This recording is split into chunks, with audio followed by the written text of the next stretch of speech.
예수님의 공생애는 광야에서 준비됩니다. 예수께서 공생애를 시작하기 전 예수님은 광야로 가셨습니다. 광야 40일의 기록은 마태, 마가, 누가복음에 모두 기록되어 있지만 마가복음에는 단 2절만 간단하게 기록되어 있습니다. 그리고 곧장 갈릴리로 가셔서 복음을 전하신 것으로 기록됩니다. 반면 마태와 누가복음에는 비교적 상세한 내용이 담겨져 있습니다. 그런데 두 복음서 모두 예수님께서 시험 받으신 그 부분에만 집중하고 있는 것처럼 보입니다. 그런데 여러분, 성경에 그저 기록된 말씀은 하나도 없습니다.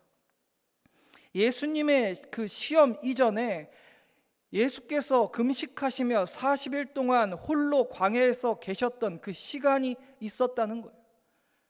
여러분, 이 시간에 대해서 한번 묵상해 본 적 있으십니까? 광야에서 홀로 먹지도 못하시고 홀로 계셨던 그 주님은 그 40일의 시간 동안에 무엇을 하셨을까요? 근데 여기서 궁금증이 생깁니다. 왜 하필 광야일까요? 왜 하필 광야일까요? 광야는 히브리 원어로 미드바르입니다. 미드바르. 동사형은 다바르로 말씀하시다라는 뜻입니다. 말씀하시다.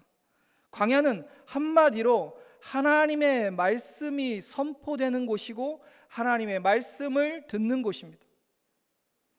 그곳에서 이스라엘 백성들은 하나님의 말씀을 들었고 말씀을 먹었어요. 그들은 광야에서 모세를 통해 하나님의 말씀을 받고 오직 말씀으로 주어지는 만나를 먹었습니다. 또한 광야는 오직 하나님의 은혜로 사는 거예요. 하나님의 은혜가 없으면 단 하루도 살 수 없는 곳이 광야예요. 광야는 사막과는 분명히 다릅니다.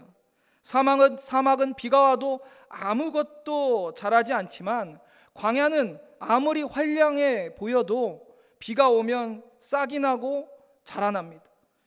하나님의 은혜의 단비가 내리면 광야는 완전히 다른 풍경으로 바뀌는 거예요. 오직 하나님의 말씀으로 은혜로 사는 곳이 광야예요. 예수님께서는 그 광야로 가신 거예요. 광야에서 예수님께서 40일 동안 무엇을 하셨을까요? 여러분, 40일 짧은 시간이 아니죠. 40일 동안 예수님이 무엇을 하셨을까요? 최대한 성경 본문의 근거에서 예수님의 발자취를 따라가 보려고 합니다. 본문 1절, 2절을 보시면 함께 읽어볼까요? 시작.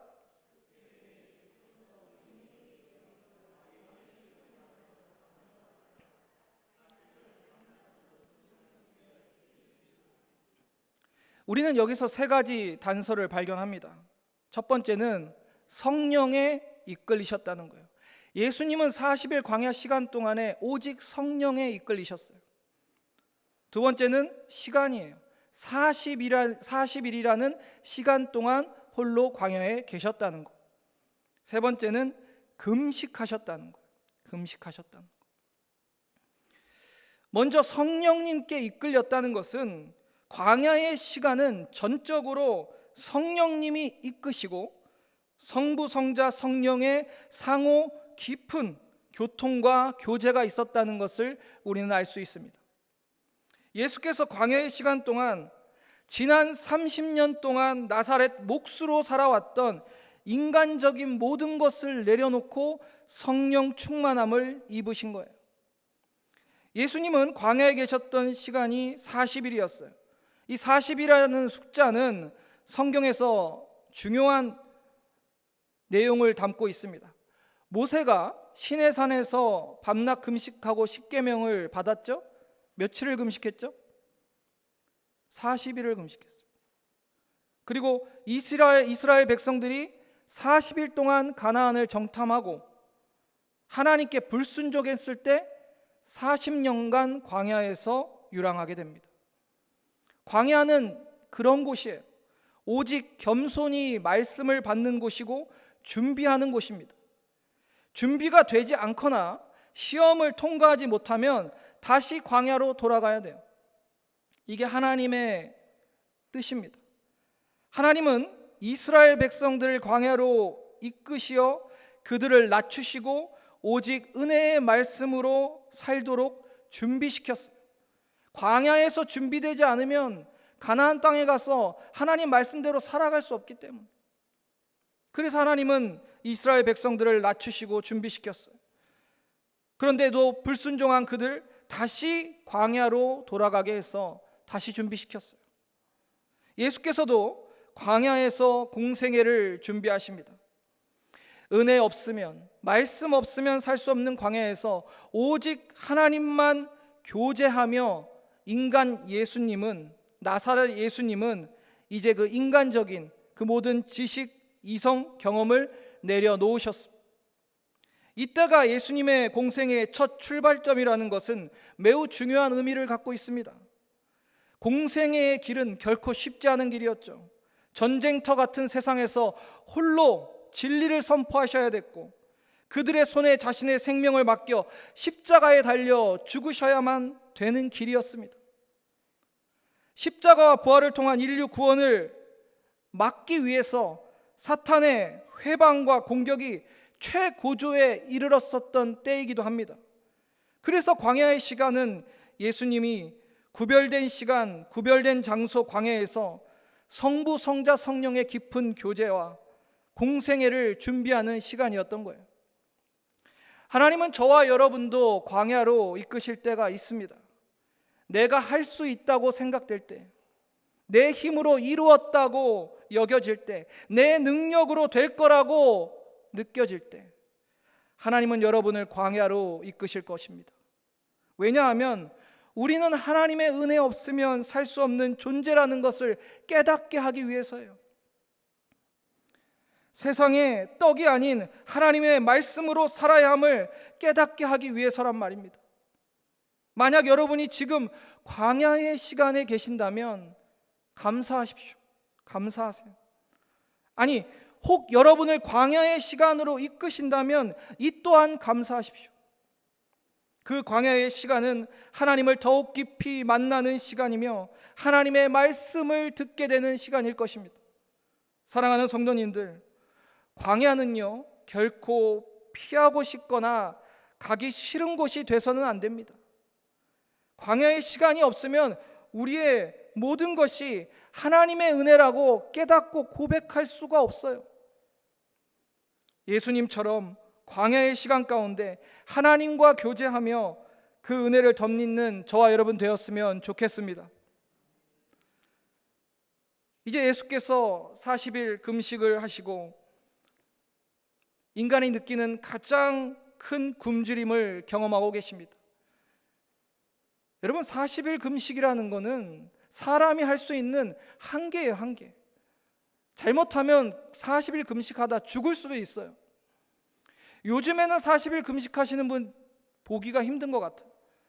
저는 어렸을 때 기도원 가면 40일 금식하는 목사님들 많이 봤어요. 정말 수척하고 곧 쓰러질 것 같은 모습으로 기도하시는 모습을 봤습니다. 그러나 분명한 놀라운 사실 하나는 그 얼굴은 너무 환하게 빛나고 있다는 거예요. 곧 쓰러질 것 같은데 얼굴은 빛이 나요. 영적으로는 충만한 거예요. 육체적 한계 상황에 놓였지만 영적으로는 충만한 은혜 가운데 있는 거예요. 그게 광야의 시간 동안 예수님이 40일 금식하셨던 이유예요. 육체적으로는 가장 연약할 때, 육체적으로는 가장 약할 때, 그러나 그때의 성령 충만함과 영적으로는 가장 강할 때가 되는 거예요.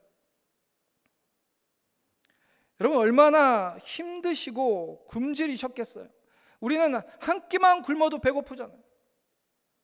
그런데 40일을 금식한 상태에서 사탄의 첫 번째 시험이 시작됩니다. 육체적으로 가장 힘들 때요, 사탄은 예수님을 시험하기 시작해요. 아마 사탄은 생각했을 게요, 가장 연약할 때, 가장 굶주릴 때 내가 공격하면 내가 이길 수 있겠구나, 내가 승산이 있다. 그런데 그건 사탄의 착각이었죠. 예수님이 육체적으로는 가장 약할 때지만 영적으로는 가장 강하셨을 때. 3절을 보시면 시험한 자가 예수께 나와서 이르되 내가 만일 하나님의 아들이거든 명하여 이 돌들로 떡덩이가 되게 하라. 이것은 하나님을 향한 순종보다 생존을 우선하라는 유혹이었습니다. 사탄은 인간의 배고픔과 생존 욕구에 집중하며 하나님의 뜻을 저버리고 생존을 위해서 당신의 능력을 발휘하라라고 예수님께 시험하고 있는 거예요. 이에 예수님께서 뭐라고 대답했습니까? 4절에 예수께서 대답하여 이르시되 기록되었을 때 사람이 떡으로만 살 것이 아니요 하나님의 입으로부터 나오는 모든 말씀으로 살 것이라 하였느니라 하시니. 아멘. 예수님이 사탄의 시험을 무엇으로 물리치십니까? 말씀으로 물리치세요. 제가 광야가 어떤 곳이라고 했죠? 미드바르. 하나님의 말씀이 선포되는 곳이에요. 예수께서는 광야에서 하나님의 말씀을 선포함으로 사단의 시험을 이기셨어요. 신명기 8장 3절의 말씀으로 사단을 물리친 겁니다. 하나님의 말씀에 순종하는 것이 음식으로 생존하는 것보다 더 우선되고 그 말씀에 순종하면 하나님께서 그 생명을 지켜주신다는 거예요. 이스라엘 백성들은 광야에서 만나를 먹었어요. 먹이신 이유가 무엇입니까? 이것을 가르치기 위해서요. 사람이 떡으로만 사는 것이 아니라 하나님의 말씀으로 사는 것이다. 이스라엘 백성들은 불순종해서 광야에서 죽었지만 예수님은 사탄의 유혹을 물리치시고 하나님께 순종하셨습니다. 우리가 신앙생활 하면서 인간적인 욕구와 본능이 하나님 말씀보다 더 우선될 때가 얼마나 많은지 몰라요. 쉬지 말고 기도하라라고 말씀하셨지만, 항상 깨어 기도하라라고 말씀하셨지만, 기도하기로 결단하고도 피곤해서 졸리면 그냥 오늘은 쉬어야지 이렇게 넘어가는 경우가 얼마나 많습니까? 하나님과 재물을 겸하여 섬길 수 없다 하였지만 내게 주신 물질이 하나님 거라고 내가 말은 하지만 실제 그 물질을 하나님께 드리지 못하는 나의 믿음의 모습은 없습니까? 막상 주를 위해 쓰려고 하면 아까운 마음이 드는 내 모습은 없어요. 오늘도 사탄은 우리의 이러한 인간적인 욕구와 본능을 이용해서 예수님에게 했던 그 똑같은 시험을 우리에게 도전합니다. 그렇게 우리를 유혹해요. 그럼 우리는 어떻게 해야 됩니까? 내 힘으로 이길 수 있습니까? 내 능력으로 이길 수 있어요? 이길 수 없습니다. 예수께서 말씀하셨습니다. 요한복음 16장 33절에 이것을 너희에게 이르는 것은 너희로 내 안에 평안을 누리게 하려 함이라. 세상에서 너희가 환난을 당하나 담대하라. 내가 세상을 이기었노라. 아멘. 우리는 이미 사탄이 이길 수 없는 예수 그리스도께서 이기신 싸움을 하고 있는 거예요. 예수의 이름으로, 주님의 말씀으로 사탄을 우리는 물리칠 수 있습니다. 여러분, 내가 시험 당할 때요, 사탄한테 시험하지 마, 나 너무 힘들어, 나를 괴롭게 하지 마, 좀 떠나가. 그럼 떠나갑니까? 안 떠나요. 끈질기게 계속 시험할 거예요. 그러나 예수의 이름으로 쫓아내면 사탄은 걸음아 살려라 하고 도망가요. 그게 예수 이름의 권세예요. 사탄의 두 번째 시험은 예수님을 거룩한 성 예루살렘의 성전 꼭대기에 세웁니다. 그리고 이렇게 말해요. 내가 만일 하나님의 아들이거든 뛰어내리라라고 유혹합니다.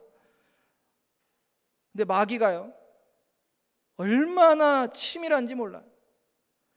자신의 주장을 정당화하기 위해서 시편 91편을 인용합니다. 사탄이. 황당합니다. 사탄이 무슨 하나님의 말씀을 인용하는지 한번 볼까요? 6절을 보시면 이르되 내가 만일 하나님의 아들이거든 뛰어내리라. 성경에 기록되었다는 거예요. 기록되었을 때 그가 너를 위하여 그의 사자를 명하여 그들이 손으로 너를 받들어 발이 돌에 부딪히지 않게 하리로다 하였느니라. 시편 91편 11절 12절 말씀이, 이걸 사탄이 인용해서 예수님께 말하고 있는 거예요. 기가 막히지 않습니까? 성경을 인용해서 예수님을 시험하고 있어요. 어떠한 전략보다 더 확실한 전략을 쓴 걸 수도 있어요. 말씀에 근거해서 시험하고 있으니까. 사탄이 이렇게 천사를 동원해 안전을 지켜주는 분이 누굽니까? 사탄이 말한 천사를 동원해 그 안전을 지켜주는 분, 그 성전에 거하는 하나님 아니세요? 네가 하나님의 아들이 맞다면 성전 꼭대기에 뛰어내려도 하나님의 시편의 말씀대로 너를 받들어서 지켜줄 거다, 그렇게 시험하고 있는 거예요. 논리적으로 굉장히 타당합니다. 그러나 사탄은 간과하고 있었던 게 있어요. 사탄의 주장대로 예수님은 하나님의 아들, 성자 하나님이셨어요. 그 어떤 존재도 하나님을 시험해서는 안 된다는 것을 간과했어요. 예수님이 뭐라고 대답하십니까? 7절 같이 읽어볼까요? 시작. 예수께서 이르시되 또 기록되었으되 주 너희 하나님을 시험하지 말라 하였느니라 하시니. 이 말씀으로 물리치세요. 아주 교활하게 말씀을 인용해서 예수를 시험하는 사탄에게 신명기 6장 16절 말씀으로 물리치십니다. 사탄의 논리를 통쾌하게 부숴버리신 거예요. 하나님을 시험하지 말라 하였는데 네가 나를 시험하느냐. 사탄은 자기 꾀에 자기가 넘어가 버렸어요. 우리가 사탄의 시험을 만났을 때 어떻게 해야 됩니까? 저와 여러분도 사탄의 시험을 만날 수가 있잖아요. 그런데 사탄의 시험 가운데 거짓 교사들이나 진리를 왜곡하는 사람들은 이런 식으로 말합니다. 누구누구야, 성경에 이렇게 기록되어 있잖아. 성경에 이렇게 말하고 있잖아. 내가 해석해 줄게 하면서 성경을 인용해서 우리를 시험해요. 그게 이단 사이비들입니다. 이단 사이비들이 가장 주 전략이 뭐냐면 성경 공부하자는 거예요. 성경을 해석해 주겠다는 거예요. 여러분 정말 조심하셔야 돼요. 성경을 자의적으로 해석하고 거짓되게 해석하는 사람들이 너무나도 많아요. 그래서 부디 성경 공부를 교회 밖에서 하시면 절대 안 돼요. 본 교회에서 여러분 목장 예배도 있고 기관 예배도 있고 우리 모든 예배, 새벽 예배, 주일 예배, 수요 예배, 이 예배에 나와서 말씀을 배우고 먹고 하셔야지 엉뚱한 데 가셔서 성경 공부하시면 큰일 납니다. 제가 얼마 전에 교회 앞에서 한 청년을 만났어요. 자전거를 타고 와가지고 교회 앞에 쓰는 거예요. 그리고 손편지를 정성껏 쓴 그 편지를 저한테 전달하면서 이렇게 얘기해요. 목사님이시죠? 네, 맞습니다. 이 편지 좀 꼭 읽어주세요 하고 편지만 전달하고 그 청년이 갔어요. 그래서 그 편지를 딱 읽어보니까 신천지예요, 신천지. 얼마나 정성스럽게 손편지를 써놓은지 모릅니다. 목사인 저한테 성경은 이렇게 해석해야 됩니다 가르치더라고요. 거짓을 그렇게 교묘하게 우리 주변에 시험하고 있고 사탄 마귀는 그렇게 우리에게 다가오고 있습니다. 얼마나 악한 모습이 우리 주변에 있는지 몰라요. 제가 기도가 되더라고요. 여러분, 이게 우리가 사는 세상입니다. 공중 권세 잡은 사탄이 악랄하게 유혹하고 시험하는 그때 우리에게 필요한 게 뭐예요? 광야의 영성이에요. 광야의 영성. 광야의 영성. 먹는 거, 입는 거, 내가 즐기는 것들은 인간적인 욕구예요. 여러분 거기에 집중하고 그것 쫓아서 살아가고 있으면 광야의 영성을 가질 수가 없어요. 예수님이 왜 안 그래도 홀로 광야에 있는 게 힘든데 금식까지 하셨겠어요? 그런 인간적인 모든 욕망을 다 차단하고 오직 하나님만 바라보고 영적으로 성령 충만함을 잊기 위해서 그렇게 하신 거예요. 나는 광야가 싫어요. 하나님이 나는 광야로 인도 안 하셨으면 좋겠어요. 아니요. 여러분 광야에 있는 시간이 행복한 시간이에요. 제 예전에 제 책상에 광야 사진을 붙여놨어요. 내 삶이 꼭 광야 같아서 늘 광야 사진을 보면서 묵상을 했어요. 근데 시간이 지나면 지날수록 광야가 좋더라고요. 다른 거 신경 안 쓰고, 나 가진 것 없고, 나 할 수 있는 거 없지만 하나님만 바라볼 수 있는 그 광야의 시간들, 행복하더라고요. 그리고 하나님의 말씀만 집중할 수 있잖아요. 나는 떡도 없고, 나는 돈도 없고, 나는 건강도 없지만 내가 광야의 시간 가운데 하나님의 말씀만은 온전히 받을 수 있다면, 그 말씀으로 내 심령이 가득 찰 수 있다면 얼마나 행복합니까? 우리 교회에 정해진 예배 시간과 기도 시간들이 있습니다. 여러분, 광야의 영성은 예배 가운데, 기도 가운데 가질 수 있는 거예요. 세상 것 다 내려놓고 예배의 자리에 나오십시오. 세상 것 다 내려놓고 기도의 자리에 나오세요. 내 욕망, 욕심 다 내려놓고 하나님께 나오십시오. 그때 여러분, 광야의 영성이 여러분에게 생겨날 겁니다. 그래서 어떠한 사탄의 시험이 와도 하나님의 말씀으로 물리치는 우리 포항침례교회 성도님들 다 되시기를 바랍니다. 아멘. 사탄의 세 번째 시험은 예수님을 지극히 높은 산으로 데려가 천하만국의 영광을 보여줘요. 얼마나 멋진지 몰라요? 천하만국의 영광을 보여줘요. 9절을 보시면 이르되 만일 내게 엎드려 경배하면 이 모든 것을 내게 주리라. 여기서 우리가 질문이 하나 생깁니다. 사탄이 뭔데 천하만국을 준다 안 준다 하냐 이거죠. 천하만국의 주인이 사탄입니까? 하나님이신데 사탄이 자기 것처럼 막 행동하고 있잖아요. 그 내용은 잠시 후에 살펴보고요.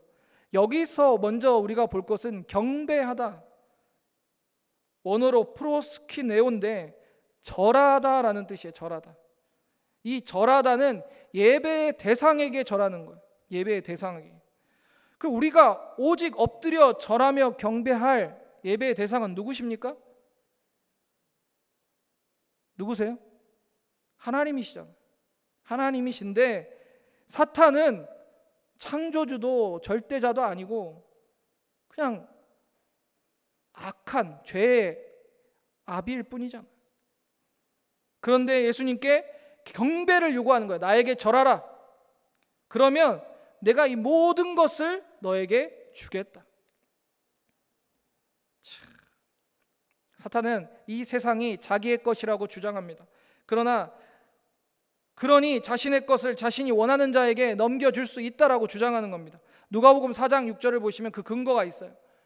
이르되 모든 권위와 그 영광을 내가 내게 주리라. 이것은 내게 넘겨준 것이므로 내가 원하는 자에게 주노라. 이 세상에 죄가 들어오면서 죄가 있는 세상은 죄의 주인인 사탄이 그 권세를 잡게 돼요. 그래서 사탄이 주장하는 거예요. 내가 합법적으로 이 세상에 권세 잡은 자다. 근데 여러분, 이거는 일시적인 거예요. 최후의 심판에 사탄은 하나님께 징벌을 받고 영원한 불못으로 갈 존재일 뿐입니다. 심판 전까지는 권세를 누리지만 결국 형벌을 받을 사탄은 불법적 치리자에 불과합니다. 이 사탄의 시험은 예수님께 어쩌면 달콤하게 들릴 수도 있어요. 우리의 생각은 그래요. 왜냐하면 한 번 무릎 꿇으면 십자가와 그 고난의 길, 고통을 받지 않고 편안한 방법으로 세상과 우리 인간을 다시 찾아올 수 있다라는 사탄의 달콤한 유혹인 거죠. 이에 예수님께서 뭐라고 말씀하십니까? 10절에 같이 읽어볼게요. 시작. 이에 예수께서 말씀하시되 사탄아 물러가라. 기록되었을 때 주 너의 하나님께 경배하고 다만 그를 섬기라 하였느니라. 이에 마귀는 예수를 떠나고 천사들이 나와서 수종드니라. 예수께서는 광야에서 다시 한번 하나님의 말씀을 선포합니다. 그게 신명기 6장 13절이에요. 예수님의 결연에 찬 명령이에요. 기록된 하나님의 말씀으로 물리치세요. 주 너의 하나님만 경배하고 다만 그를 섬기라. 그런데 사탄이 지금 자기를 섬기라고 한다는 것은 얼마나 스스로 말씀에 패착을 일으키는 거예요. 말씀 앞에서 완전히 할 말이 없고 그냥 걸음아 나살려라, 도망갈 뿐입니다. 하나님 외에 경배의 대상이 되는 것은 아무것도 없다는 것을 말씀으로 선포하십니다. 여러분, 광야에서 예수님이 시험 받는 동안 마지막 사탄에게 치명타를 준 것도 결국 말씀이었어요. 신명기 6장 13절. 제가 서론에서 광야의 원어적 뜻이 하나님의 말씀이 선포되는 곳이라고 말씀드렸습니다. 보십시오. 지금은 사탄이 시험 가운데 천둥처럼 선포되는 하나님 말씀들, 그 말씀으로 예수께서는 사탄의 시험을 이기셨습니다. 그 말씀의 능력으로 사탄을 물리치신 거예요. 하나님의 말씀에 이런 능력이 있어요. 여러분, 말씀을 먹지 않고 말씀을 선포하지 않으면 우리가 세상 사람들과 다를 게 없어져요. 광야 40일 기간 동안에 예수께서 하신 일이 뭐겠습니까? 하나님의 말씀을 들으셨어요. 성령에 이끌리셨어요. 그래서 성령으로 말씀으로 충만한 예수께서는 사탄의 시험을 능히 이기실 수 있었던 거예요. 내가 그런 상태가 아니면 나는 결코 사탄의 시험을 이길 수 없다라는 것을 명심하십시오. 내가 말씀을 안 먹고 내가 성령 충만하지 않는데 이 공중 권세 잡은 이 세상의 사탄의 시험을 우리가 어떻게 이깁니까? 보세요. 장로님이든 목사든 권사님이든 말씀 안 먹으면 저질이 돼요. 그냥 세상 사람들이랑 다를 게 없어져요. 왜 지금 이 세상에 기독교를 그렇게 비난하고 조롱하는지 아십니까? 우리 안에 말씀이 없어서 그래요. 어떻게 말씀대로 살아야 되는지 알 수가 없어요. 말씀이 없으니, 말씀을 먹지 않으니까요.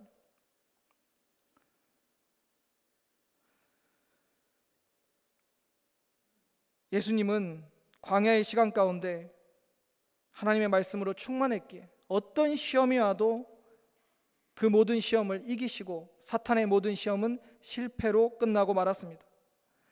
여러분, 하나님께서 우리 인생에게 주시는 광야의 시간에 감사하시기를 바랍니다.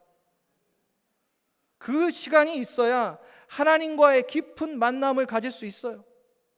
무엇보다 내가 쥐고 있는 것, 인간적인 것, 세상의 것을 다 내려놓고 하나님만 바라보고 하나님이 선포하시는 그 생생한 말씀을 듣게 되는 거예요. 이것이 광야의 시간이 주는 놀라운 영적인 유익입니다. 하나님은 당신의 백성들에게 반드시 광야의 시간을 주십니다. 이것은 놀라운 영적 축복이에요. 하나님의 일꾼으로 준비되는 시간입니다. 사명을 감당한 훈련을 받는 시간이에요. 사랑하는 성도님들, 여러분의 인생 가운데 광야의 시간을 보내고 계십니까? 아니면 앞으로 올 광야의 시간이 두려우십니까? 그러나 우리에게 늘 광야의 영성이 있어야 돼요. 하나님만 바라보는, 하나님의 말씀만 듣는, 오직 성령의 이끌림을 받는 그러한 광야의 영성이 우리에게 있어야 이 악한 사탄의 시험을 능히 이길 수 있다는 말씀입니다. 예수처럼 광야의 시간을 보내시길 바랍니다.